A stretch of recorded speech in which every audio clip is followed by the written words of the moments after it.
Thank you, Freak. I again want to extend our congratulations to Wild Turtle for crossing that 500 career kills mark. Yeah. That's quite an accomplishment. A solid win by TSM. Definitely some hiccups there in the end game.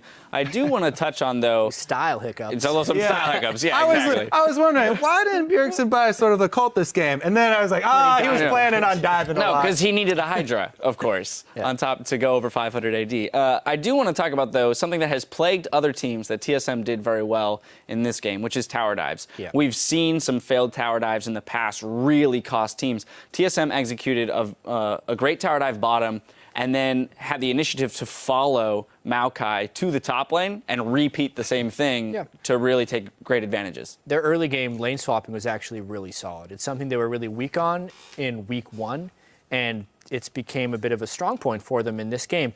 Not to mention, this is one of the times where they started the mid lane with just Bjergsen. There was no like Bjergsen Santorin thing there. They actually did diversify a little bit and have a very strong early game. Yeah, I mean, while they did do the early game a lot stronger than usual, when they came together at first for their first team fight, it was a little bit disjointed.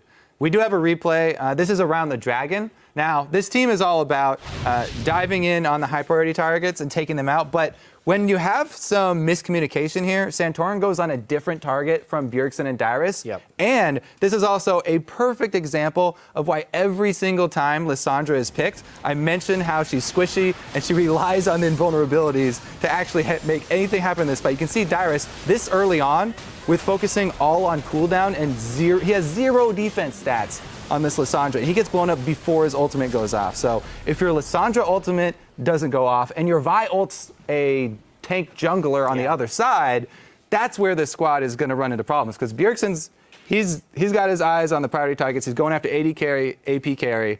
But if there's no follow-up, the Dyrus ultimate's not going to be there, and Santorin's not there. And the two of their huge damage threats, their dive threats, Bjergsen and Dyrus, they also lined up for the Xerath. In chasing down the Graves and the Xerath, they kind of lined up and they took more damage as opposed to, playing angles. Yeah, and that's the other thing. Maokai is one of the best counters to melee AD carries, like Zed and Kha'Zix. He shuts them down so easily because you get instant targeted stun, and then he reduces all their damage. So it was just a really sloppy fight by TSM.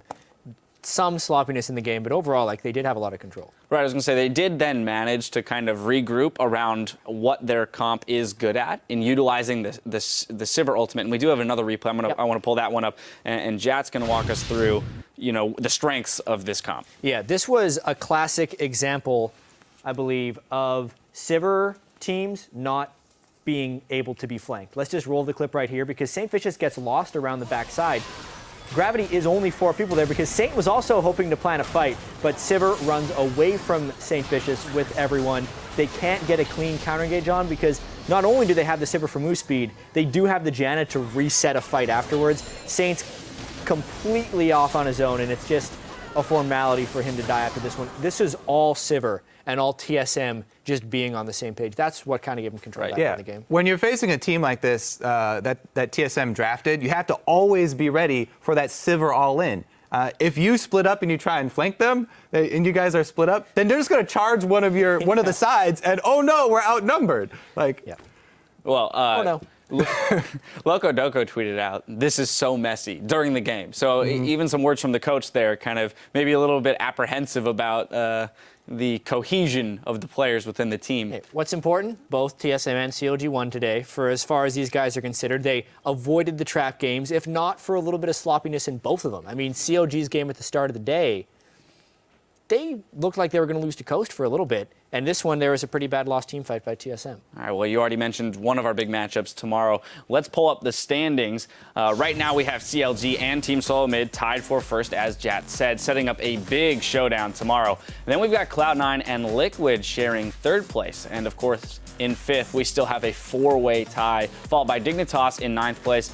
And in last, with one win, it's Coast. Looking at tomorrow's schedule, though, we will be starting off the day with Winter Fox versus Cloud9. Then Team Impulse will be taking on Team Coast. After that, it's our marquee matchup between longtime rivals CounterLogic Gaming and Team Solo Mid as they battle it out for sole possession of first place. And if those stakes aren't high enough for you, remember, one of the team's owners Well, their hair is on the line. The loser's going to have to dye their hair pink. You do not want to miss it. You can catch our coverage here starting at noon Pacific, 9 p.m. Central European.